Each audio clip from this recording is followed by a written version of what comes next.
Yeah, so that line, only the disciplined ones in life are free. I mean, there are two kinds of freedom. There's like freedom from constraints, right? And this is the kind of freedom that we often think about in American culture, just because we value rights. Like, we want to have the freedom to do something, nobody stand in my way. I'm gonna do XYZ, right? And that's how we often conceive of freedom. Like, we don't want anyone else preventing us from doing something. But the kind of freedom that Kipchoge is talking about, and the kind of freedom that's developed in a life of virtue, is becoming free with respect to yourself. And so those kinds of internal constraints, because oftentimes when we are not free, it's not because someone's standing in our way, it's because we're standing in our own way, right? Absolutely. So I'll have my students say, like, I just couldn't finish this essay, or I couldn't get myself to read this. And it's like, well, that's an internal impediment, because maybe no one is making you do something, but can you make yourself do something? And that's a valuable kind of self-freedom. And I think we have the opportunity to practice that in running, because we can make a choice and then see it through to completion. Right? So when you start 100-mile, for example, and you make it to the finish line, it's a kind of self-constraining, like you are fixing yourself to a task. And that kind of making a covenant and seeing it through is a valuable kind of self-freedom that I think we need in our. So yeah, that's what he means. And I think that's true, right? So in order to be free, you need to not get in your own way, so that you can really be a chooser, so you can make decisions and stick with them. On this episode, we have Sabrina Little. For those who may not know who Sabrina is, she's a professor of philosophy. She just wrote a book. The book is titled The Examine Run: Why Good People Make Better Runners. And we have a great episode. From the running perspective, Sabrina's got an amazing running resume. 5-time U.S. national champion, a 5-time U.S. national team member, world silver medalist, a team gold medalist. She holds the American record of 152.03 miles in 24 hours, the 200-kilometer American record in 19 hours and 30 minutes. And in this episode, we get to see elements of why Sabrina is an amazing trail runner. What did you take away, Mark, from the episode? I think it's very simple, and it's very, it can be isolated or distilled down to a single word: joy. Joy is what brings people to running. Joy is what Sabrina identified as being something that was key for her to propel herself to be such a great runner, as well as other aspects of her life. The philosophy. She is a doctor of philosophy. She's a professor, and I really feel that I'm beginning to understand why the running community band together, the camaraderie, and all of that. At the center is the joy of running. So that was my piece. That is what I took away, and that is what I'm beginning to experience myself with meeting people, especially all the different guests that we've had on our podcast over the last 11 episodes. Todd, 11. I can't believe we're at 11. 11. I know. But the common thing, that's the common thread between them all. They have shared, they've been willing to take a chance on coming on the Runegade Podcast with two guys who started up a podcast. And here we are with some of the greatest people that have ever ran, I'd like to say. So I agree with you. I think Sabrina even says that was her superpower, joy. And yes, you have to enjoy and have a love of running to do what she's accomplished, and to dive even deeper and try to analyze and understand the philosophy, how you can apply it to running, and then how you can be a better runner. And she touches on vices and virtues. And we talk a little bit about that in the episode, not so much in the running community, but in other sport. There's a lot of athletes out there that people admire that have a ton of vices. We should, don't you agree? We should spend more time celebrating those athletes who have more virtues. And in the book, she talks about how to change vices into virtues to be your superpower to run better and be a better runner. Okay, so This is always the part that I do a couple false starts. Oh, sorry, I do have to adjust this though. It did get knocked out. See, this is what happens. Technology always fails the second before I hop on. So, but on that, we'll do like a bit of a countdown and then we'll welcome you and we'll go from there. All right. So 3. Welcome, Sabrina Little, to the Runegade Podcast. Now, if you are studying Socrates or Aristotle, there is athletic brew in a can or a bottle. So, Sabrina, you probably don't know this, but we are not officially sponsored by anybody as of yet, but we try to insert in a few little commercials every once in a while to see if anything takes. So with that, welcome to the podcast. I am Runkle Mark, and as always, joining me today as the other co-host, we have Todd Marentette. So Sabrina, thanks for joining us. And, it was probably back early March. I was on X on Twitter and I saw Alex Hutchinson comment on your new book that you released, The Examine Run, Why Good People Make Better Runners. And we know Alex likes to dive into research, and he said a comment of like, I just love the concept of this, of why good people can make better runners. So we're just so interested to dive into that and hear your running story, your education, your teaching story, and then juxtapose into why a book about virtue and vices and what runners could take from that. So maybe you could start maybe introduce the audience a little bit of your running journey. Yeah. So I've been running all my life. I played a lot of sports growing up, but I'm from the northwest corner of New Jersey, which is not New Jersey that people think about. It's Appalachian. The trails kind of cut through the backyard of my high school. And so we would run on them even during athletic practice and sometimes in gym class, which was really special. So I grew up kind of with an affinity for the trails, but I didn't know that there was such a thing called trail and ultra running. I just thought of it as running. So I went to college to run cross country and track at the College of William and Mary. After my freshman year, my mom was in remission from cancer, so I decided to run a fundraiser for the National Ovarian Cancer Coalition, and I did a 100-mile, which I just thought was like a fun adventure. I didn't know how long it would take, but I just thought that I could put together a route and do it. The following day, it had been in the newspaper, and people were sending me messages saying this was one of the fastest 100-mile times in the nation this year. And so I just thought, other people do this? So I went back to school, thankfully, at William and Mary. So that's in Virginia, and Virginia has a really lively trail and ultra scene. So I just fell into a bad crowd of these people who were doing adventure runs on weekends, and I just fell in love with the sport. So since that time, I've competed.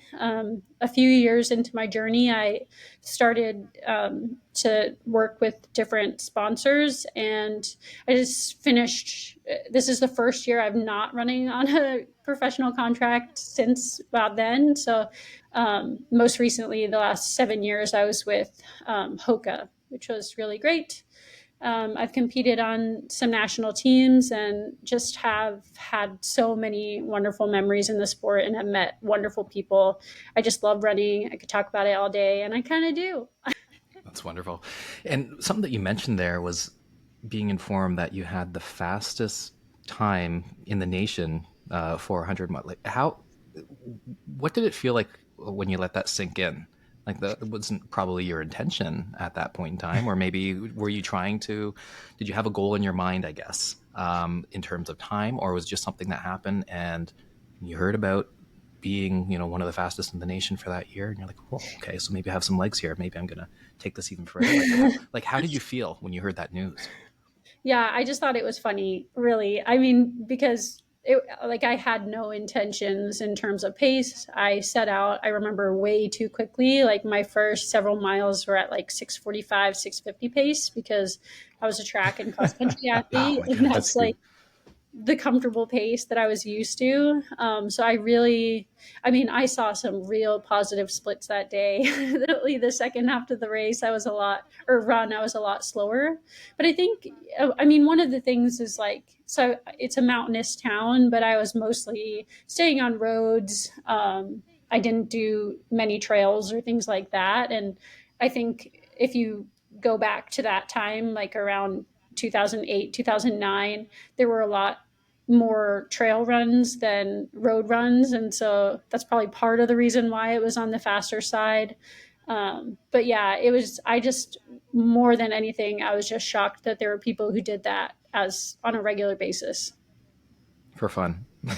Yeah. Competitive. Just for fun. That's right. Now, Sabrina, were you always interested in philosophy?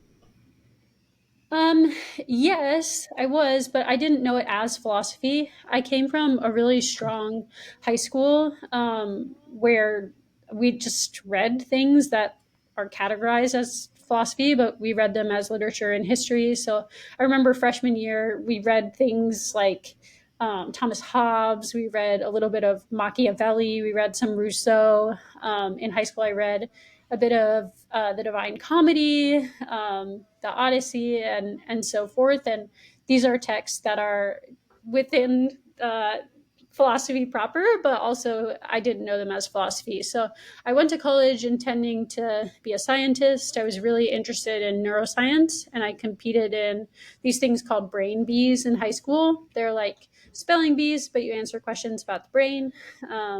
So I wanted to do that. And then I ended up taking philosophy classes just kind of to satisfy liberal arts requirements. And I just fell in love with it. Like, I loved being part of a tradition of inquiry. I liked that we were just cutting through and asking really big questions, thinking about what a human is, thinking about what a good life is. That was really exciting to me. So I found it by accident and realized that I had been enjoying philosophy for a long time. That's great. And so I know that you're applying philosophy to running. What about other elements of your life? So we know you're a mom, right? And there's probably a lot of other interests that you have, but how has having this philosophical mind, equipped you to look at all aspects of life? If that's even really a good question, but just, do you find that it seeps into everything that you do on the daily? Yeah, I do. And I don't know if that's something that's unique to philosophy. Like, I think if you're a doctor, you probably have a toolkit of concepts and things that you think about on a regular basis, and you probably see the world through the lens of the work that you do. And that's how I feel as a philosopher. Mortimer Adler says that concepts are like spectacles, like they are like putting on glasses and looking at the world through them. And I think that my work in philosophy, particularly the work that I do in character and virtue ethics, has given me eyes to see certain things about the world and certain things about my running and my interactions with other people. So yeah, it's not something that I feel like I can turn off or turn on. Like, I feel like I've really been formed by the books and the kinds of ideas that I chew on a daily basis in my job. And philosophy is something that is fascinating to both Mark and myself. Our background, I'm an engineer by education, so the closest an engineer probably gets to a philosophy book is probably Pythagorean's theorem. I don't know if that's a philosophy. No, I'm joking. But you can kind of see that recently, like, we've discovered a little bit of philosophy, maybe through an unkind of common channel, through podcasting and being introduced to like concepts and different authors and whatnot. And it's fascinating. And I think I love at the start of your book, you talk about both trail runners and philosophers are preoccupied with the ascent. Maybe dive into that a little bit deeper. Yeah. Well, first of all, I want to say that on the outside of Plato's school so Plato's school was called the Academy, and it said on the outside, if you can't do mathematics, you can't enter here. So like, there was a precondition of studying with Plato because you had to be able to do math. So engineers are very primed to be able to do philosophy. Yeah, right. Ascent. I'm welcome in philosophy. Thank you. Yeah, and we don't have those kind of standards on our podcast, but yeah, so ascent, right? So there's this Platonic idea of like reflecting upward. Like you start with a material particular, you start with something that is a particular thing, and you start asking questions, and you kind of abstract to like, well, what is this concept? And you move higher and higher and higher until you get like the form of the good, right? And so you just move further and further until the question kind of broadens. That's a kind of Socratic process.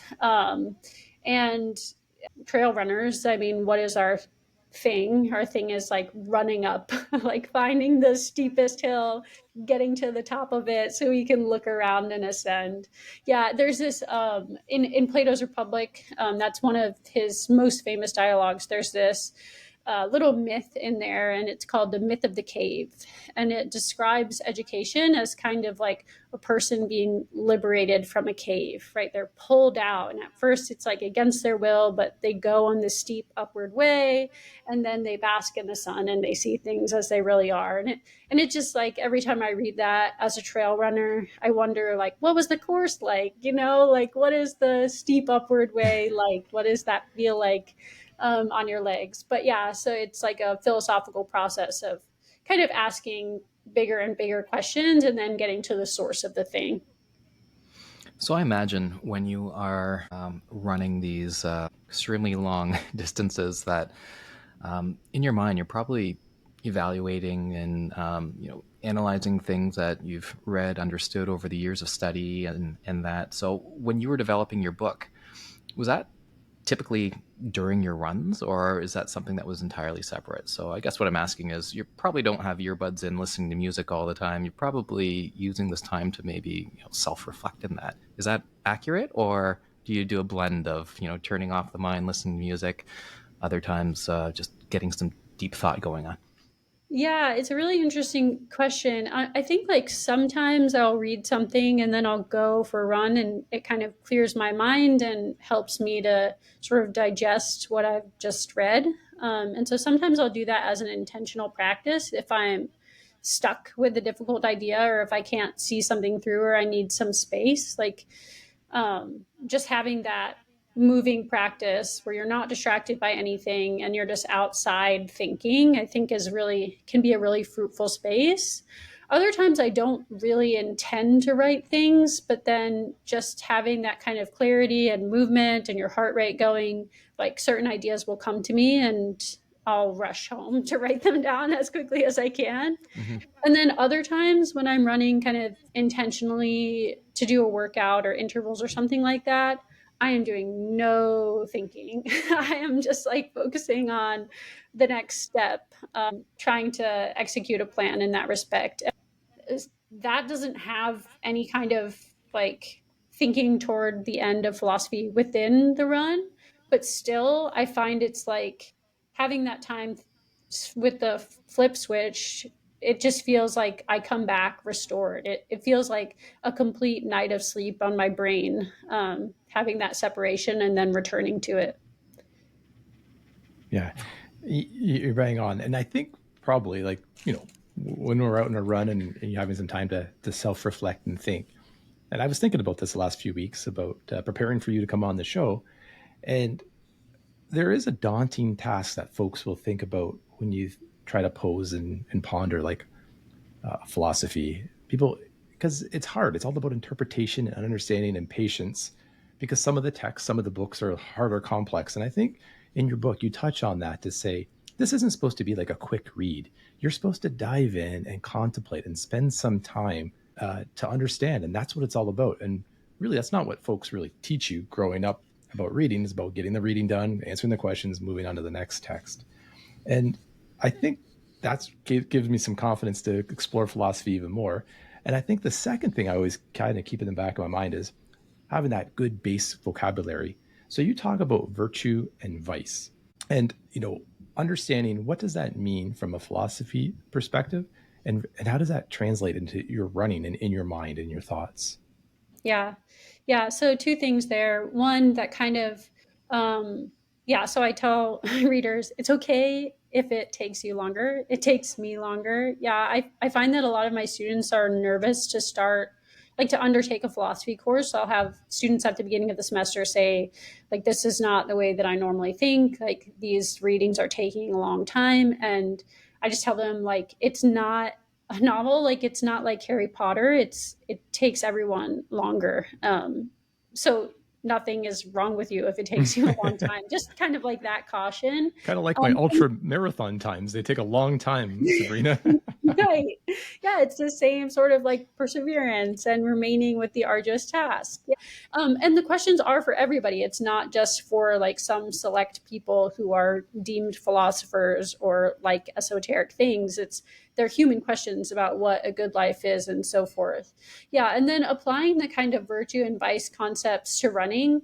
Why do that? It's because they're implicated in the way that we run, right? Like if you're not patient, that's going to impact how you show up on race day. Or if you can't persevere, that's definitely going to impact distance running. And then envy will change your relationships with people in the sport, with how you're able to win like or lose with dignity and honoring your competition. Right. So I think not talking about those things does us a disservice. Like it's just running as a practice is not morally neutral. And so having a kind of attention brought to the ways in which we occupy the sport is, I think, a valuable kind of self-honesty that benefits us performance-wise, but also permits us to have a kind of integrity with respect to our character.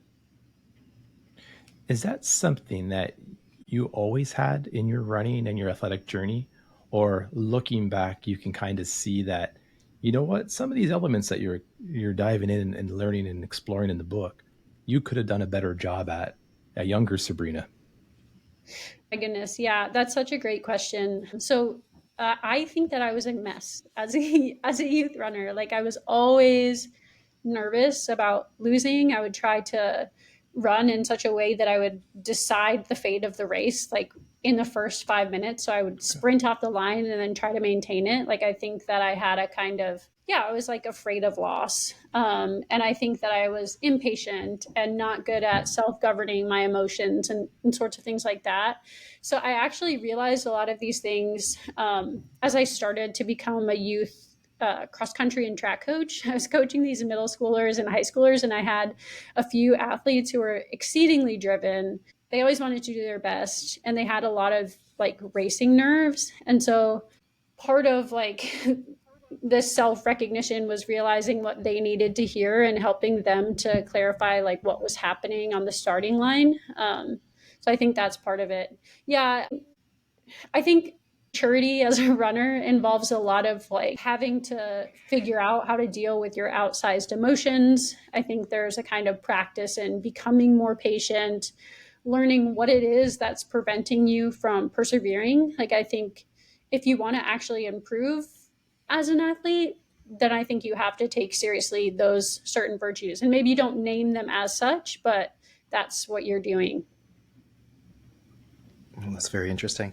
So there are, many types of modern philosophies that do relate to running and ultra running.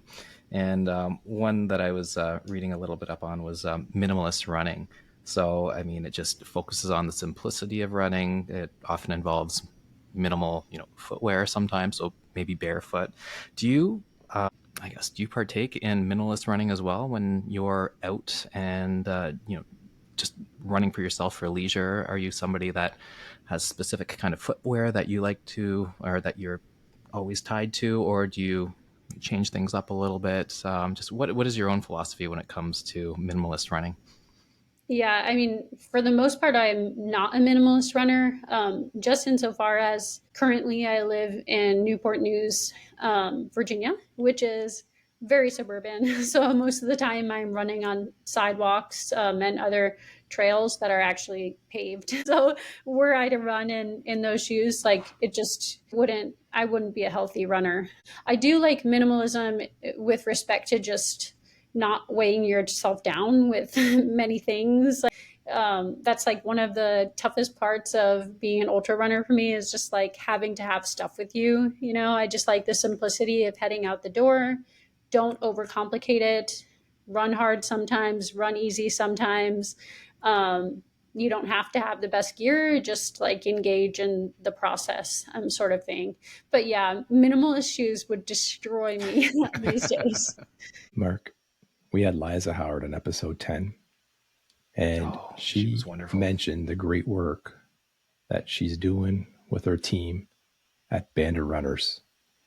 And Band of Runners, their mission is to share the community of trail running and the physical and psychological benefits that running in nature provides to veterans, veterans' families, first responders. And, these are the folks out there taking care of us, keeping us safe, putting themselves in harm's way every single day. And Band of Runners trail running camp is a way for them to find that joy of trail running. And it's a great cause. And if you want some more information, you can check them out at bandofrunners.org. We'll link that in the show notes. And is it specific to Liza's location, or has it expanded across? Run the trail running camp down in Texas. That's what Liza was saying. Okay. And it's no cost to veterans, first responders, and their family members. And awesome. Basically, reach out to Liza. We'll give Liza's email address. They're going to teach you trail running. It's not that daunting. Just get out there, put on a good pair of shoes, go get dirty, go find good aid stations. It's all fun. It's all good in the trails. And they provide support. Give the joy of trail running. Maybe that's what it is. Band of Runners. Why we thought about it here is Sabrina talks about the joy of running. And what better way to introduce more folks to the joy of running than through the Band of Runners organization? And they could use your support. That's right. We can do so much more together. Definitely a great opportunity to support those first responders. Now, you mentioned, in terms of other gear, are you somebody that is a Garmin person? Do you track yourself in that sort of sense? And do you use Strava, for example, or is that something that you try to steer clear of? Yes, I am definitely a data person. I love the honesty that it allows me to have with myself, right? Because you can think a run is pretty good, but then you realize that you slacked off at a certain point, or your heart rate wasn't as high as you thought. And so I think that I've benefited a lot from having those tools. I'm a polar global athlete. I wear a polar watch, and I love it. It's the Grit X, which is really good on trails. But yeah, I do use Strava. I don't use it in terms of I post most of my runs on there, and it's really just, I love the comparisons that it offers from year to year and on different stretches in different conditions. And yeah, mostly it's just for that kind of honesty. But also, I do like the transparency, because I think if you say things like everybody needs rest days, but then you don't take them yourself, it holds you accountable to being in public who you actually say that you are. You quoted Eliab Kipchoge in the book, and I think he talks about only the discipline in life are truly free. If you are undisciplined, you are a slave to your mood and passions. And I had a chance, my friend Floris, he had a chance to interview Eliab in person right after the Tokyo Marathon. And I would say that when you listen to Eliab talk, he is like a modern day philosopher. The wisdom that comes out of him is really amazing. There's a lot of nuggets in that kind of sentence about being disciplined. What does that mean to you? And what does that mean from your book and about how to be a better runner? Yeah, I love that Eliud Kipchoge is such an ascendant athlete, because it exposes us to his mind and his philosophy, which I think are just so rich. And he's, as far as we can tell, a person who's, performing above integrity. And yeah, I just think he's the best. Yeah. So that line, only the disciplined ones in life are free. I mean, there are two kinds of freedom.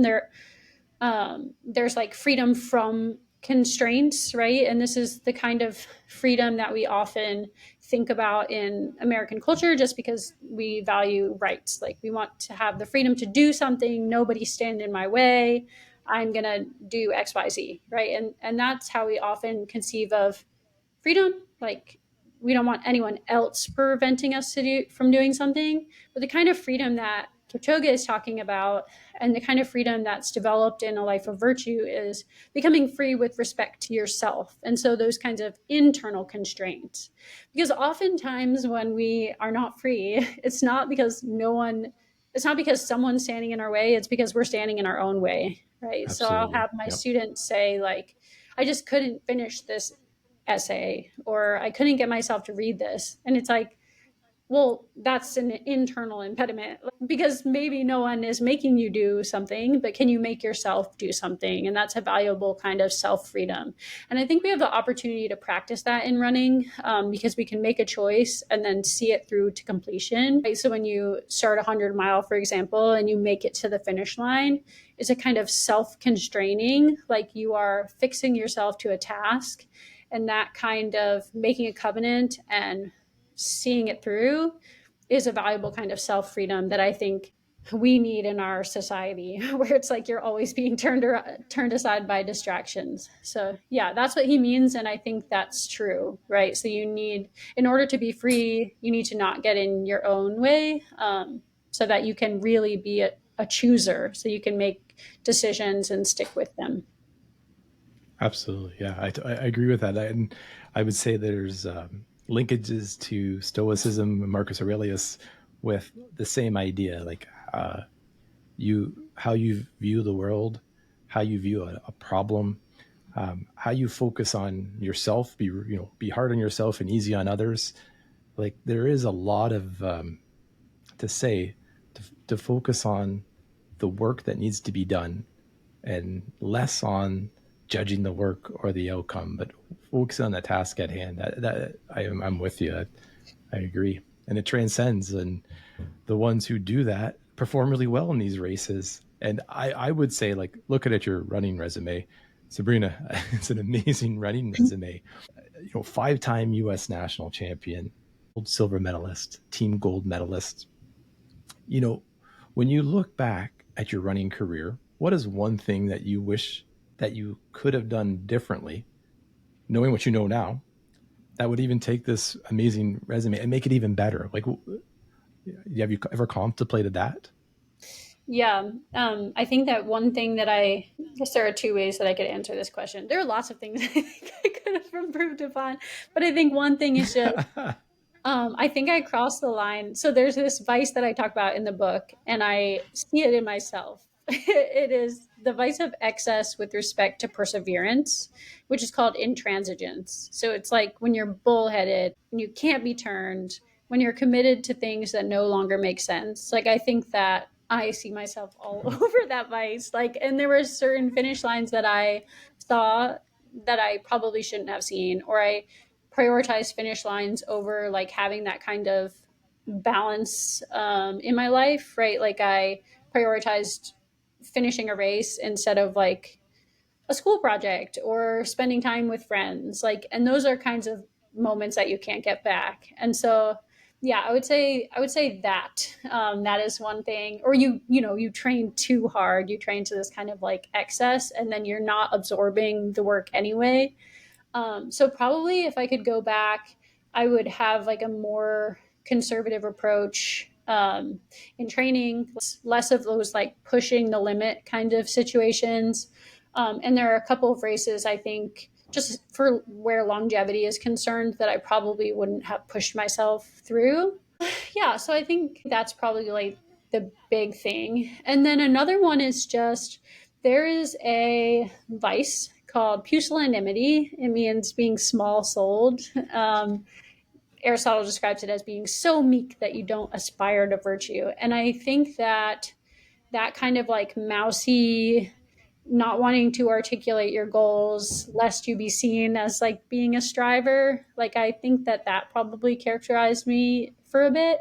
Like I think that I would have rather been more magnanimous, like you say, this is what I want to Mhm. do, and then setting out and doing it. But I think, have you ever been in a situation where you ask someone their goal and they kind of say, oh, I just want to do my best, right? But they have a specific goal. um, Yes. I wish like I had been more, this is my goal and that's what I'm going to Mhm. do, that sort of thing. So yeah, probably pusillanimity and then intransigence, my vices.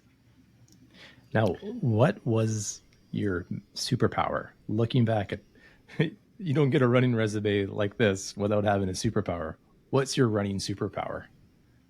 Um, Probably joy. I think that joy has carried me a lot. I just have like, so joy is a virtue that is about a kind of internal fixity on your purpose, and it's a kind of levity to you, and it follows from loving, right? So it follows from your love. Joy follows from your love, and I think that I like it. A good image that I like to think of is if you've ever, you see a buoy on the water, you can't push it down, like it'll pop back up, the buoy. That's what joy does. It prevents you from despairing. And I think I can look back at moments that were pretty grim, and still having like a kind of joy through those moments.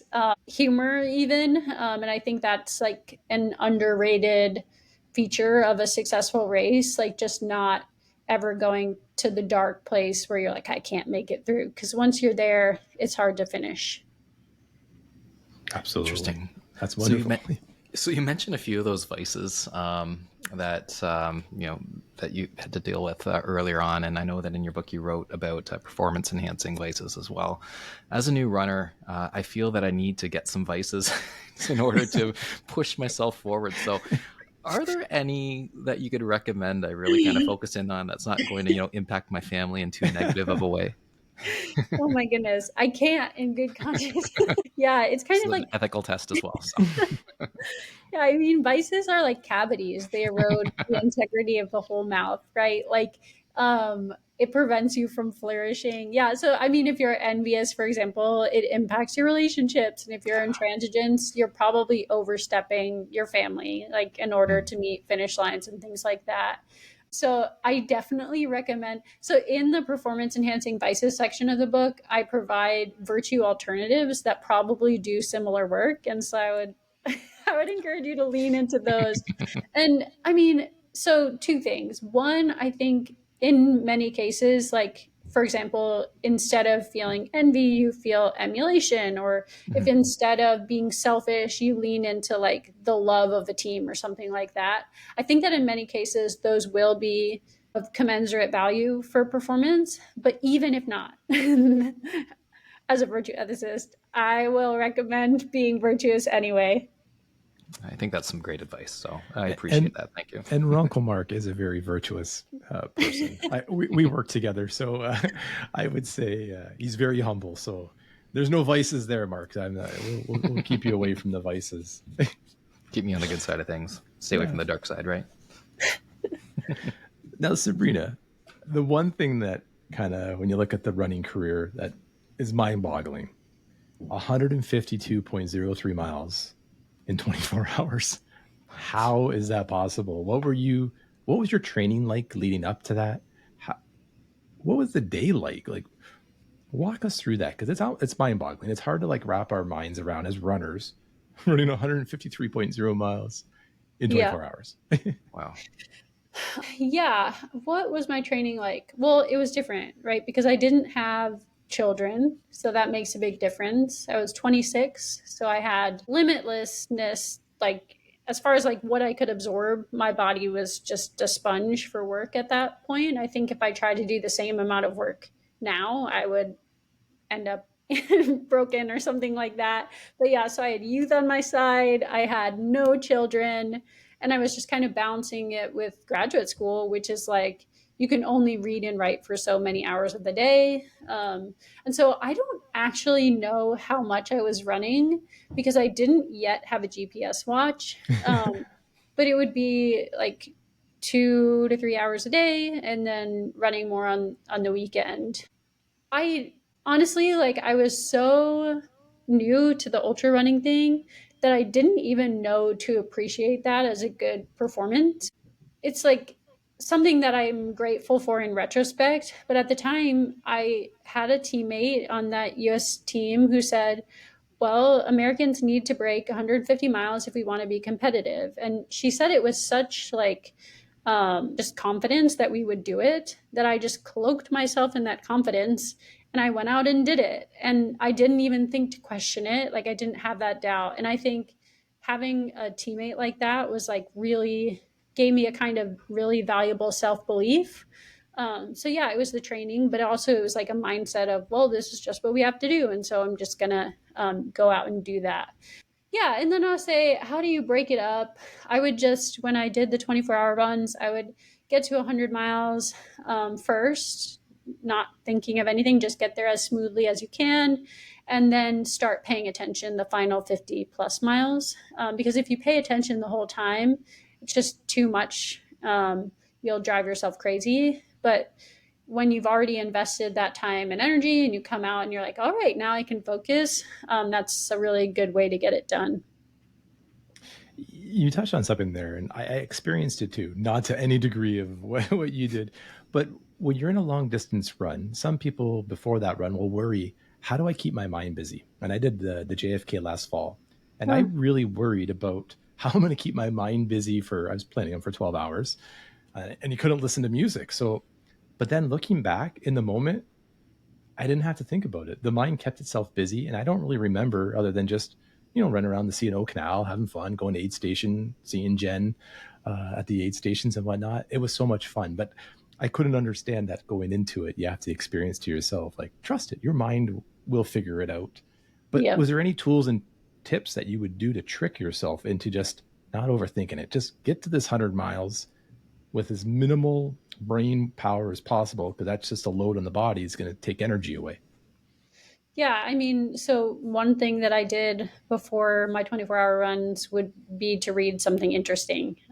So I remember before that race, I was reading this book called Beauty by Roger Scruton that was really interesting. And so I had a lot of fodder at the beginning. Yeah, because it's similar, like if you're running in the US championships or the world championships, you can't listen to music.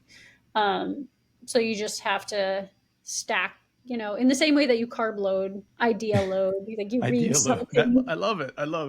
Idea something load. to take with you and enjoy. But good ideas. Like, probably when I read your book, I can tell I load up with bad ideas. And that's probably why I flame out in most of my races, because I'm always thinking about stuff I shouldn't be thinking about. Because you touched on something too. And a few years ago, Alex Hutchinson came in and gave a talk to us. And he mentioned like 5 things that the best in the world actually do. And he was talking about Eliud Kipchoge. And he talked about joy, the joy of running, and how like smiling and just having that joy and having great teammates can make you so much better. So I'm glad you talked about that. Like, what was it about the team that helped so much? Were you a close-knit bunch, truly happy to see each other perform amazing feats? Like, what was that dynamic like? Yeah, it's a really fun experience. I mean, because a lot of ultra runners, they train by themselves throughout the most of the year, and so you don't see people, and then you're just so starved for having peers in the sport. Like, and when you get on those US teams, it's like there's a common objective. You're no longer just doing this thing by yourself for you and potentially for sponsors or something like that. And that kind of team thing carries you. And so in the middle of that 24-hour run, where we won the team gold medal, I just remember, I don't know, it was like 17, 18 hours into the event. One of my teammates came up on my shoulder and she's like, we are in a position where we can top the podium. And so like the word spread, and then we just went full on focus and we're running for that purpose. I wasn't thinking about my own performance with respect to the field. I didn't even know that I was in the silver medalist position until after we crossed the line, but I knew that we were fighting for that gold. And it's similar, like I did the trail world championships in 2018 or 2019, and we had that similar kind of feeling. We knew that no one expected anything of the US team, and we thought that we were better than that. So we decided the day before, no one's expecting, let's surprise them. And so that next day, it was like we were spread across mountain peaks and still felt like this is a collective endeavor. There was one point, I think, roughly upper 30s, 40-ish miles into this 53-mile mountain race that we happened upon each other, and we worked together, 3 of us, and just moved up the field, and were able to to close the deal on getting on the podium. So yeah, it's really cool how that brings out a different dimension. Like, had we been just disconnected people running for ourselves, I think that those moments of being weary and alone would have wore us down. But the fact that we were committed to the same objective together really, really carried us. And on that topic of collective endeavors, as you know, this is episode 11. Todd and I dreamt up this little podcast, and here we are. And, you know, throughout this process, there have been a lot of very supportive people. But once in a while, we do get some feedback from folks that aren't really as supportive. One in particular is a reoccurring message we get from somebody named Tic Tac Tito 422. Oh, no, and he or she is back. We don't know. Yeah, and so, you know, constantly we're hearing some opinions being voiced. Most recently, that I don't own any shirts other than plaid, which is half true. Tito, he doesn't. But my question is, part of the title of your book is "Why Good People Make Better Runners." So, is it safe to say that Tito probably isn't a good runner? Oh my gosh, maybe a little bit. Tito, are you listening? Sabrina Little is going to say, "Are you a good runner?" Yeah, it's meant to be a provocative title because Okay. I think we all know people who have vices who are good at running. I'm just making the case that there are certain virtues that can help you to perform, and also on balance, the ones that are vices that would help you perform, you can swap out good ones. So I think character in large part is performance enhancing. I won't direct my comments at anyone in particular, but I'll say that there are certain virtues that certainly help you to perform better as a runner.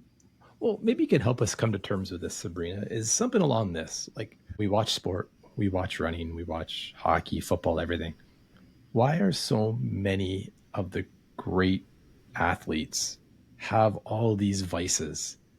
And it's harder to spot the virtuous ones, but when you do, then the light is shined on it. But do you sit around and contemplate this to say that is a bad person, but yet how are they so good? Like, Yeah, I think that is a great question. So I think in running, I think we're fortunate that a lot of the excellences that make us good at our craft are also conducive to a good life. Like the examples are like patience or being able to down regulate your emotions when you're distressed. Like that is something that is productive in a happy life, like living among people in a good way as part of your community. I think that there are other sports that have bigger issues with the kinds of vices that support them. And one example is in contact sports, anger can be performance enhancing, right? Like if you have this kind of, you respond in rage and you have this bodily practice of someone strikes you and you strike them back, or you physically thwart them, you undo them rather than outdoing them. And I don't really know what to do with those kinds of practices because we know empirically that those traits do correspond to having higher rates of domestic violence in general. And that could be kind of correlational, like people who are more aggressive tend to play those sports in general. And so they also tend to have higher rates of domestic abuse. Or it could be that having a bodily practice of responding in anger doesn't yield self-control outside of the athletic space. And so my task really is to raise those questions.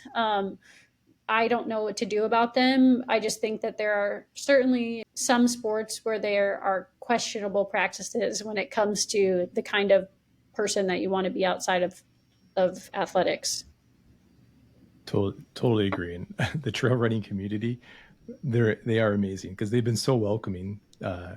Everyone we've had on the show, sharing their thoughts, their advice, what didn't work well for them, and all their learnings. It's been fantastic.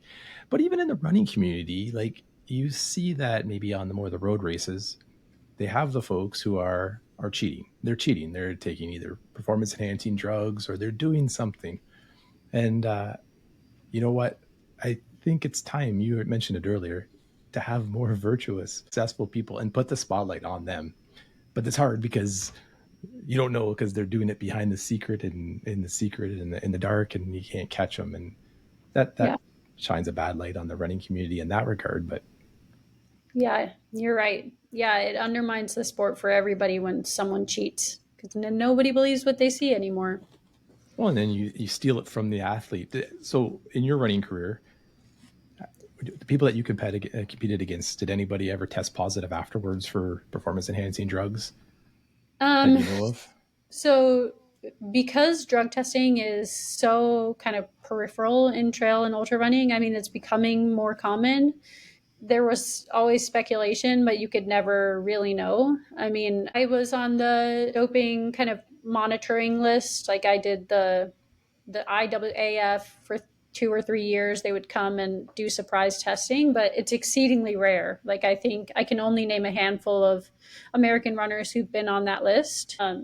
So it's unfortunate because we assume that there are a lot of people doping, and I know that there have been positive tests in like the UTMB races in the past couple of years, and in comrades and so forth. But no, it hasn't happened to me that I know of, like objectively. But yeah, you really feel for the people it happens to because they lose those moments. Like you question yourself. There are financial repercussions. Yeah, it's just terrible. Yeah, absolutely. For trail running, I would say probably the biggest performance enhancing drug is probably craft beer. That's probably like those great trail runners probably got a favorite craft beer that's helping them run those unbelievable miles. All the extra hops helps them go. So Sabrina, I know that you keep a very busy life, professor, doctor, and you are a mom.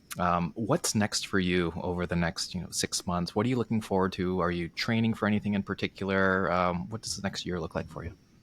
Yeah. So I'm coming back from my second daughter. I was building up for a 50K last month, and I figuratively set myself on fire because I was traveling every week for giving book talks and lectures and during the semester and with the kids and everything. And so I just overcooked my system and ended up with a couple of injuries. So I'm rebuilding right now. I'm going to take a more conservative approach, going to manage the things that I say yes to do.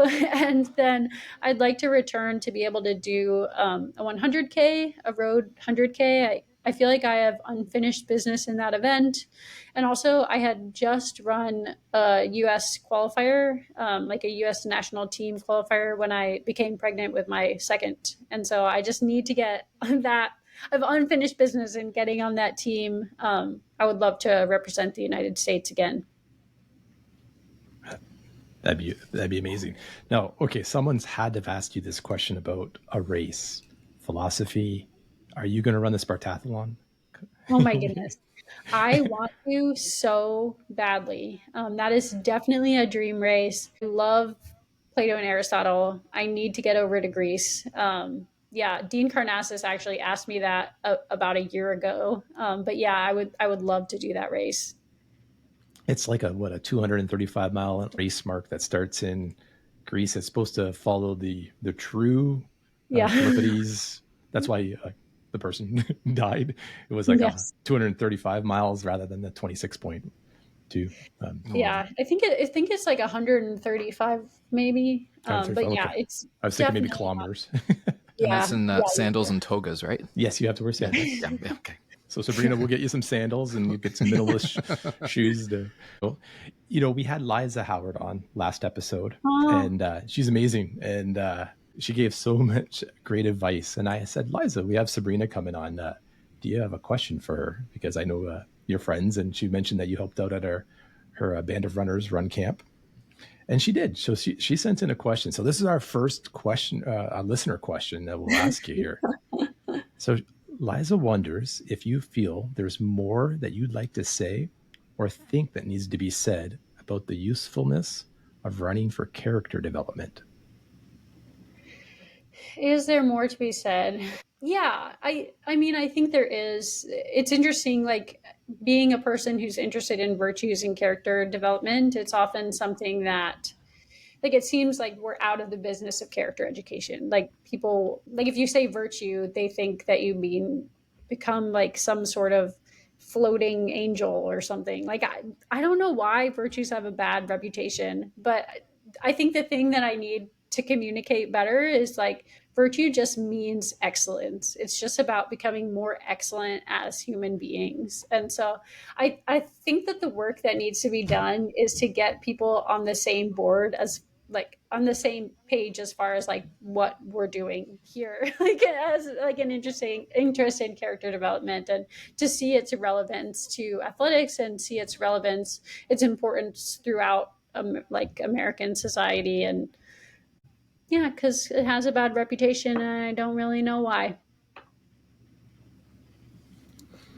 Well, you know what? I would just like to say that I know we're kind of getting close to the end here, and I just wanted to give you an opportunity if there was anything further you wanted to say about your book, where it can be available to people, if they do want to have the opportunity to read through it and, you know, really focus in on these virtues that will help people become better character, build better character, and really enhance their lives overall, and perhaps also improve their running. Where can they find your literature?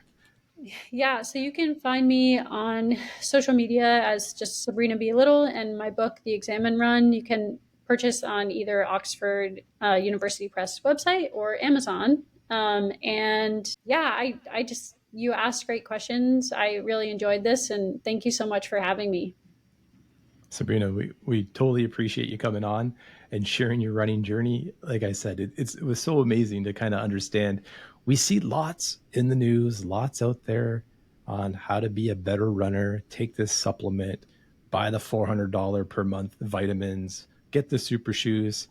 Can it actually be simple as working on yourself, become a better human, and you'll be a better runner? I'm going to give it a shot. I don't know. I'm not saying I'm a bad human. Mark will say that, but you're halfway there, Todd. You're halfway. I'm halfway. I got lots to go. And just thank you, Sabrina. This has been fantastic. And we'll link the your book in our show notes, and we'll be following you. We'll watch your 50K race and hopefully see you on that 100K race to set you back, to get you back that spot that you want. Thank you so much.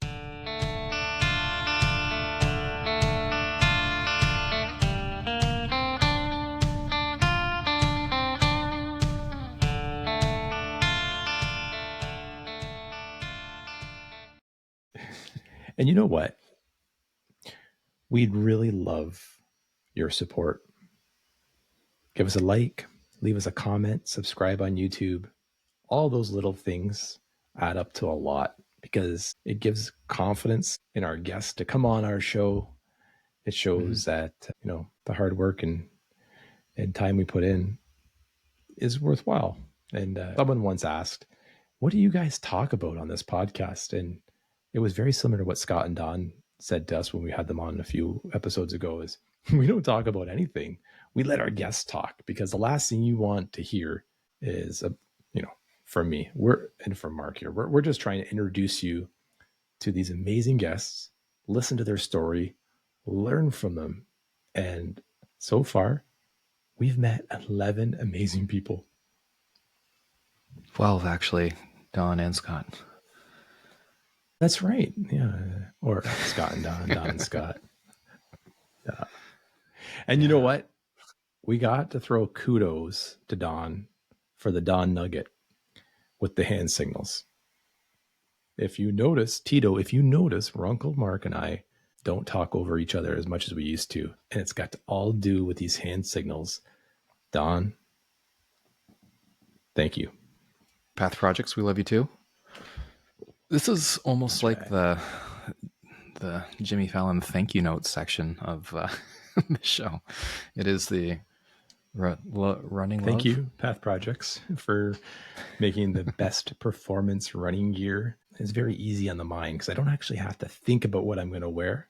I just go to the closet, I pull out the Path Project shirt, and I come on downstairs. And Jen goes, "Are you wearing another Path Project shirt?" And I'm like, "Am I wearing another Path Project shirt?" Yes. That's all I have. That's all I have. But you know what? Why mess with something that's that great, right? You can't mess with perfection.